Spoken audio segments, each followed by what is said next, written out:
A note from Excalibur_XC: if you want to read extra/advanced chapters, you can go to ScribbleHub or WebNovel. You can find up to ch. 140 there. The room stank of blood, sweat, and the metallic scent of burnt flesh.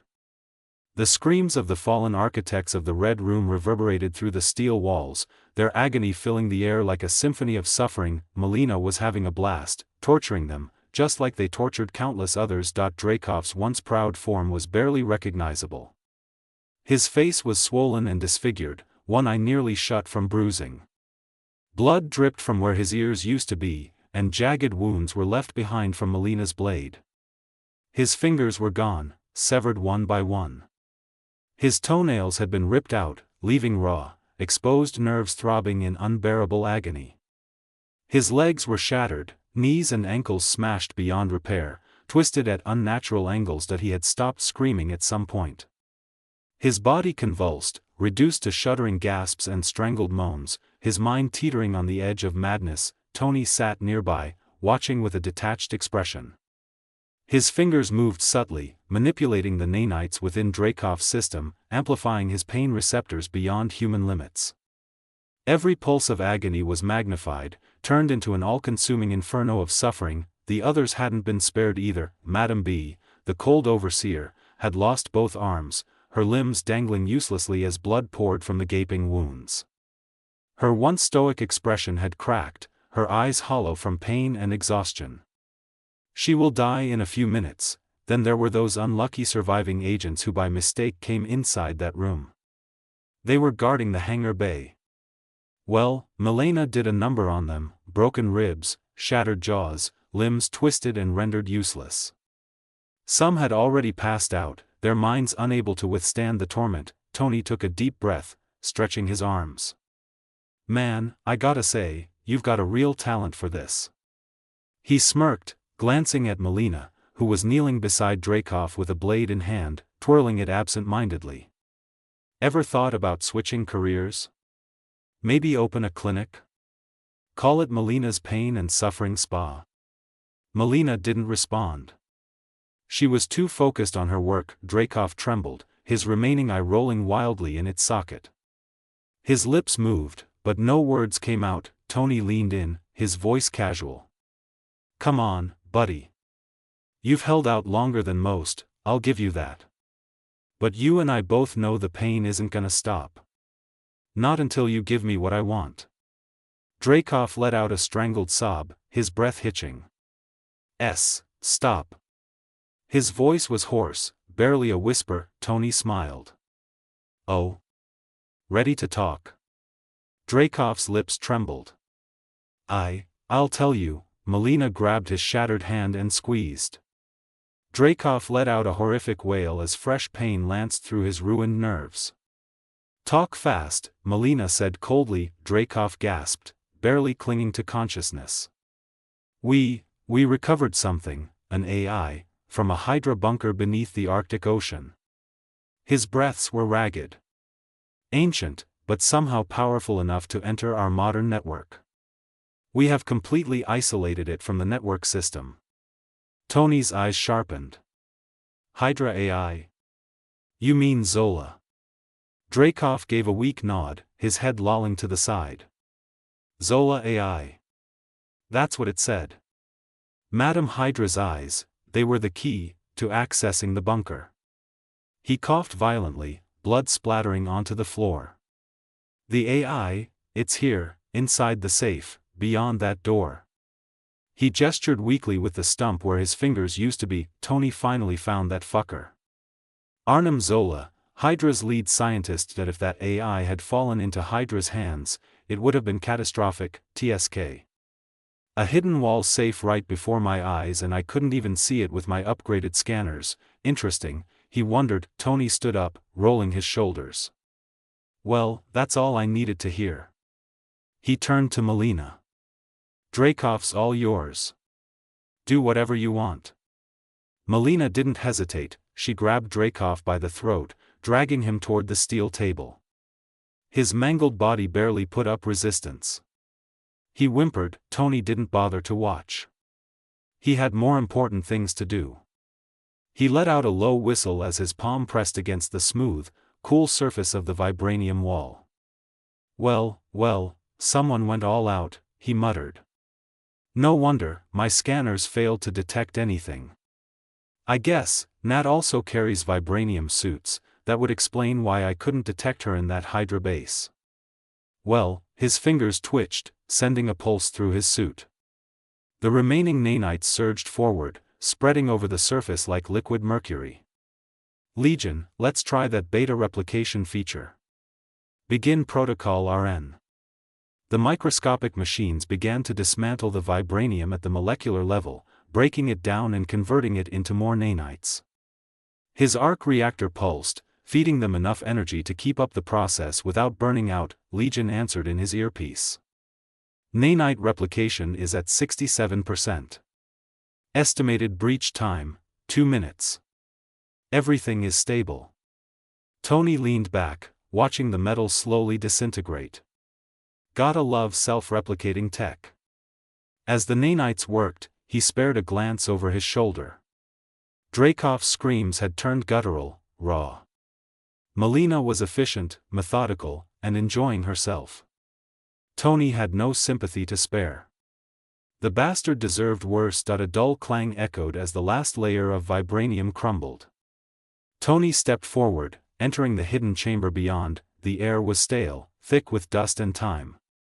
Flickering overhead lights cast eerie shadows over the cold, metallic room. They pulled out the entire room and placed it here. These numbskulls kept a ticking time bomb here. At the center stood an old computer terminal, ancient by modern standards, thick monitor, rusted keyboard, blinking green text on a dark screen. Nearby, a robotic frame stood slumped against the wall. It was humanoid in shape, its joints stiff, its plating dull with age. Tony stepped toward the terminal, brushing off a layer of grime. The text flickered, Zola AI_64 isolated system authorization required. A distorted voice crackled from an unseen speaker. Who are you? The voice was warbled, robotic, confused. Tony smirked. Guess you never got the Hydra update memo, huh? His fingers flew over the keyboard. He didn't need to brute force his way in since Zola was old, his programming rigid, and predictable. Outdated encryption detected. Weak firewall. Rewriting core pathways now. Lines of code flashed. Tony inserted a new command, overriding Zola's base functions. The AI stuttered, error. Unauthorized access, override detected. Yeah, shut up, Tony muttered. His hands moved with precision, bypassing the last security layer. Kill switch engaged, deleting core processes. The screen flashed red. The robotic frame twitched violently, then fell still. Zola's voice stammered, his once calculating tone now panicked. No. You cannot. Static, then silence. Tony exhaled, stepping back. And that's how you delete a Nazi in under 30 seconds. The terminal shut down completely. The old robot remained lifeless. Zola was gone. For good. Tony dusted off his hands and stepped out of the hidden chamber, rolling his shoulders as his nanites dissolved the last traces of Dreykov's vault door. He absorbed them back and his suit was back at near full capacity. He glanced at Melina, who was finishing her work. Dreykov was dead, his body lay twisted and mutilated, a lifeless husk on the cold steel floor. His mouth was still frozen in a scream, but no sound would ever come from it again. Madame B was slumped against the far wall, her once imposing form reduced to a bloodied, broken shell. Her eyes, which had always been cold and calculating, were now vacant. Melina stood over them, breathing heavily. Blood stained her gloves, but her expression was unreadable. Tony gave her a nod. Feeling better? Melina wiped her hands on her tattered suit, exhaling. Not yet. Tony smirked. Give it a minute. A groan caught their attention. Yelena. She was stirring, her body twitching as she slowly regained consciousness. Tony checked his HUD, his nanites had finished purging the neurochemical conditioning from her system. She was free. Yelena sat up, blinking in confusion. Her green eyes darted around the room. taking in the carnage. Then, she saw Melina. What happened, she muttered, clutching her head. Where am I? Melina crouched beside her, placing a hand on her shoulder. You're safe now, Yelena. The Red Room is gone. It's over. Yelena's breathing hitched as she processed the words. Gone?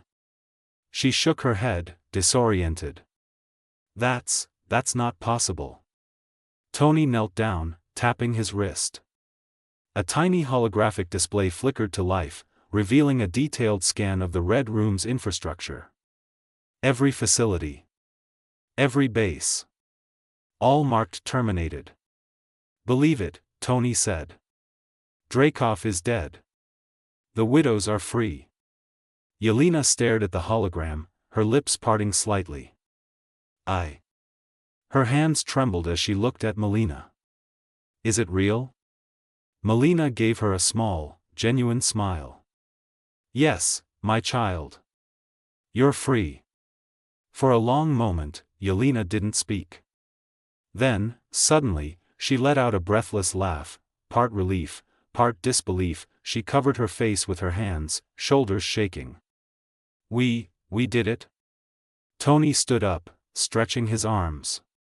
Well, I did most of the work, but sure, let's go with we. Yelena glanced up at him, arching an eyebrow. Who the hell are you? Tony smirked. The guy who just saved your ass. Before Yelena could respond, Tony tapped his wrist again, opening a secure line. Let's give your sister the good news. The holographic feed shifted, dialing a direct comms link. After a few seconds, Natasha's face appeared on the screen, her eyes immediately narrowed. Stark. What happened? Tony grinned. Hey, Romanov. Miss me? Natasha crossed her arms. Not in the slightest. Cold as ever, Tony muttered. Anyway, I figured I'd call with some good news. The Red Room? Gone. Dreykov? Extra crispy. Your sister? Alive and well. Natasha's expression faltered.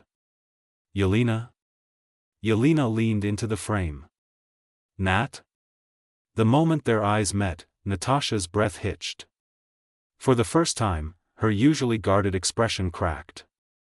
Yelena, she whispered. Yelena smiled faintly. Hey, sis. Tony stepped back, letting them have their moment. Melina watched silently, her own expression softening as she saw the reunion. Natasha took a deep breath, regaining her composure. Are you okay? Yelena nodded. I think so. She glanced around at the destroyed room. A little sore. Also, I think Stark's an asshole. Tony scoffed. You'd get along great with your sister. Natasha exhaled, shaking her head. I can't believe it's over. It is, Melina confirmed. No more Red Room. No more widows under their control. They're free to make their own choices now. Natasha's eyes softened. Thank you, Melina. And you too, Stark. Tony smirked. Oh, now I get a thank you. That's progress. Well, I hope you remember your promise. Natasha ignored him. What happens now? With Hydra dismantled and the Red Room destroyed, the world unknowingly became a little safer. Natasha and Melina managed to track down the remaining widows, and with Tony's help, they removed the brainwashing. But the battle wasn't over for the widows. They had spent their entire lives being used as weapons, their minds conditioned for obedience, their bodies honed for killing. Freedom was a foreign concept. Tony Stark knew he couldn't just free them and walk away. If left alone, they'd be vulnerable, either to being hunted by remaining operatives or to their own lack of purpose in a world they never truly lived. So, he gave them one. With Natasha and Melina's help, Tony converted one of his off-grid facilities in Malibu into a rehabilitation center. It wasn't luxurious, not at first, but it was safe, quiet, and hidden from the world. The widows needed time to break free from the ghosts of their past. Melina handled their psychological recovery, helping them unlearn their Red Room conditioning. Natasha trained them, not as assassins, but as individuals, teaching them how to fight for themselves, not for a mission. Tony? He handled everything else. Food, shelter, security, and everything else they needed, but after months of hard work, they started to change. They laughed more. Some started picking up hobbies. Others dreamed of lives beyond the battlefield. For the first time in decades, they were human again. Then, Tony gave them a choice. For those who had families and a home to return to, he helped them get there safely. New identities, financial support, anything they needed to start over. But for those who had nowhere to go, he offered them something new. Tony gathered the remaining widows, now fully rehabilitated, and laid out his vision. You're free now. No more missions, no more handlers, no more control. But the world? It's still broken. Red Room and Hydra are gone, but I promise you, they were just symptoms of a bigger disease. They listened, silent but attentive. Tony pulled out the footage and records of the ongoing threats. New threats are popping up everywhere. Rogue mutants, superhumans, criminals using stolen Hydra tech, and black market weapons from sources we don't even understand yet.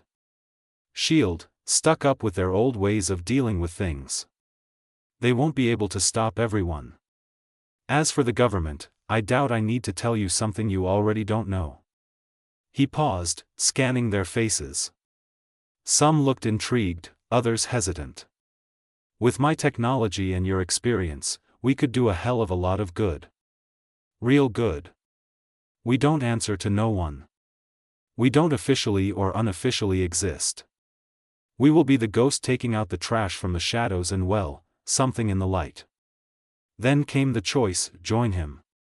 Help build something new. A team that doesn't answer to any government, a team that prevents the next Hydra before it even begins. Or, walk away. He would fund new lives for them, normal jobs, apartments, everything they'd need to be regular people. No hard feelings. No guilt. Just freedom. The result, about 60 widows chose to stay. Not out of loyalty to Stark, but because they believed in his vision. Because, for the first time, they had a choice, and with that, Tony Stark took the first step toward building something the world had never seen before. Tony decided to put them to work according to their specialty. He started helping some of them with their new interest in technology and medicine.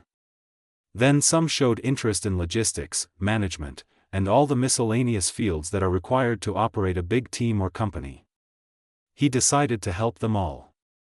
It would take time, but if they can master these new areas, then they will be of huge help in the future. Meanwhile, behind the scenes, while he was working on the widow's recovery, Tony wasn't just sitting still. He had bigger plans that stretched far beyond just one team, the island. Howard kept his promise. Tony now had a classified, off-the-grid island outside any government's jurisdiction. He named it Horizon, a sanctuary for research and operations. Arc reactor advancement. Tony made 2 giant arc reactors.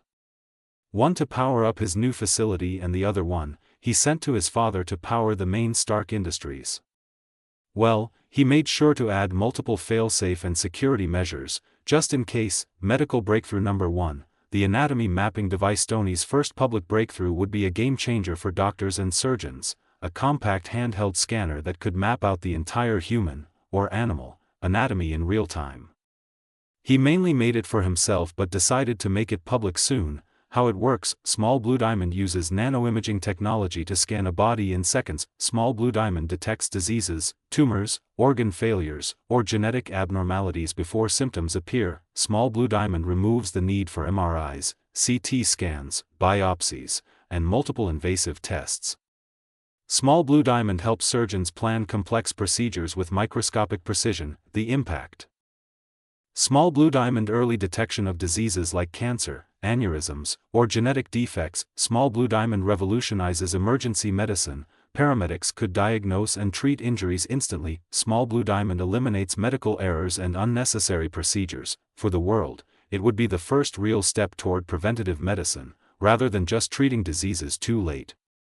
Medical breakthrough number 2, perfect prosthetics, merging flesh and machine. The second breakthrough was even more radical, but Tony knew it was the future. The problem with prosthetics, small blue diamond. Current prosthetics are stiff, unnatural, and lack real sensation. Small blue diamond neural implants made by Hammer Tech exist, but they're risky, expensive, and require brain surgery.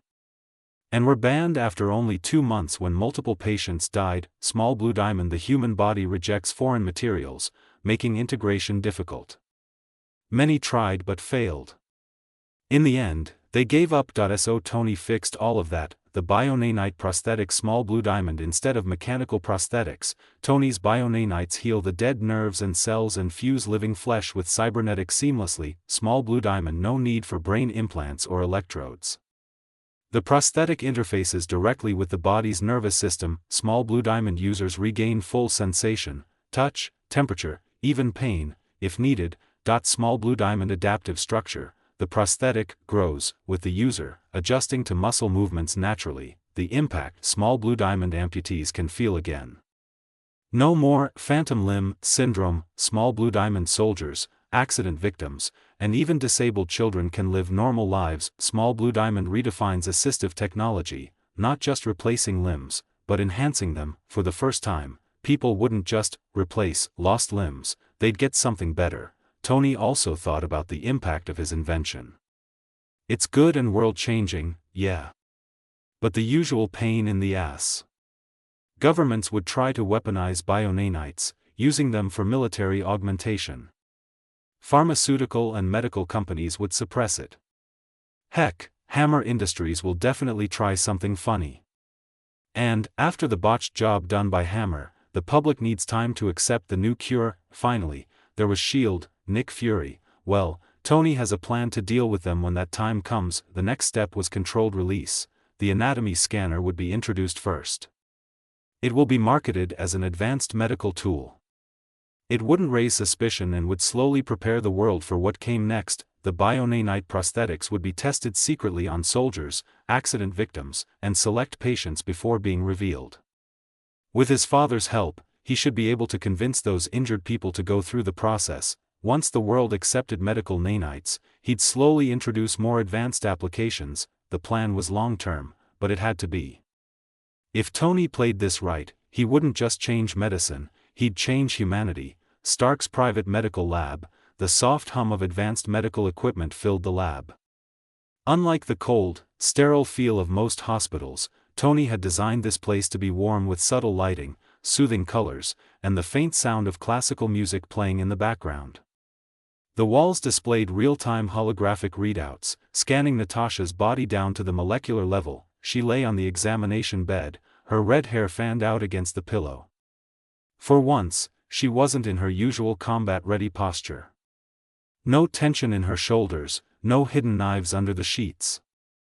Just stillness, and for once, Tony was the one with sweaty palms that he sat beside her, holding her hand, his thumb brushing over the faint scars on her knuckles.